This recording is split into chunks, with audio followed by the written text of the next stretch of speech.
Hello, young chemists. Let's kick off with a spark, literally. Imagine you're holding a wire connected to a battery, and instead of just glowing a bulb, that wire actually starts tearing molecules apart. That, my friends, is electrolysis. The word itself is like a recipe. Electro means electricity, and lysis means breaking. So, electrolysis is nothing but breaking down compounds using electricity. It's like giving a compound the shock treatment until it falls apart.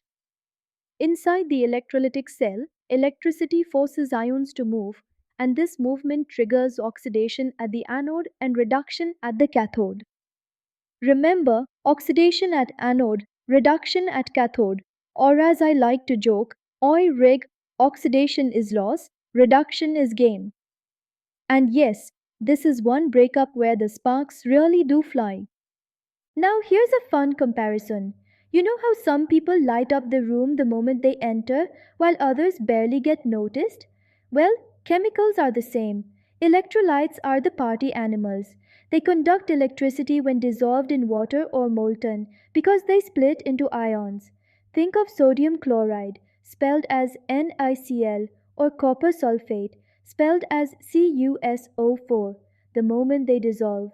Ions rush around like dancers on the dance floor, carrying charge. Non electrolytes, on the other hand, are the quiet ones. Sugars, spelled as C6H12O6, and alcohols, spelled as C2H5OH, just sit in the corner of the beaker, refusing to conduct. And here's the trick: strong electrolytes are like DJs who keep the party booming, complete ionization and a bright glow. Weak electrolytes are the shy ones, partial ionization and only a dim glow. The moral: solubility doesn't guarantee a glow. It's the ionization that really matters. Alright, let's assemble our stage, the electrolytic cell. Picture this: a non conducting container filled with electrolyte solution like salty water. Into it, we dip two metal rods called electrodes. The anode connects to the positive terminal of the battery, while the cathode connects to the negative terminal. Now flip the switch and boom, the electrolyte begins to dissociate into ions. Cations rush to the cathode for a warm hug of electrons, while anions run to the anode, losing electrons like coins at a toll gate. And the bulb in the circuit? It's our little detective. Bright glow, strong electrolyte, dim glow, weak electrolyte, no glow. Sorry, your compound is just dead weight in terms of conductivity. Let's zoom into the electrolyte now. It's like a highway.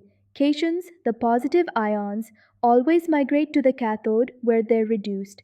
Anions, the negative ones, march to the anode for oxidation. Current in the wire is carried by electrons, but in the electrolyte, it's the ions that do the heavy lifting. A simple case is molten sodium chloride. Sodium ions move to the cathode and say, "Give me an electron," forming shiny sodium metal. Chloride ions rush to the anode and lose electrons, bubbling out as chlorine gas. So repeat after me: cations to cathode, anions to anode. That's not just science, that's poetry. Now comes the fun lab test, the bulb glow experiment. Imagine hooking up a bulb in series with your electrolytic cell. If you dissolve sodium chloride or copper sulfate, the bulb shines brightly. That's strong electrolytes, with plenty of free ions. Put in acetic acid, spelled as C2H3COOH, and you'll see only a shy dim glow. A weak electrolyte with partial ionization. Drop in sugar, spelled as C6H12O6, or alcohol, spelled as C2H5OH, and the bulb just yawns in darkness. No ions, no glow. And here's the chemistry teacher's trick: brightness is not about reactivity, it's only about ionic conduction. So don't confuse an exciting firecracker with a boring dim lamp. They're different tests altogether. Time for a big industrial star, the electrolysis of molten sodium chloride. Let's write it down carefully. Molten sodium chloride splits into sodium ions and chloride ions. At the cathode, sodium ions gain electrons. Na plus electron gives Na metal, solid. At the anode, chloride ions lose electrons. Two chloride ions give chlorine gas plus two electrons. Combine the two, and the overall reaction reads 2 sodium chloride molten gives 2 sodium metal plus chlorine gas.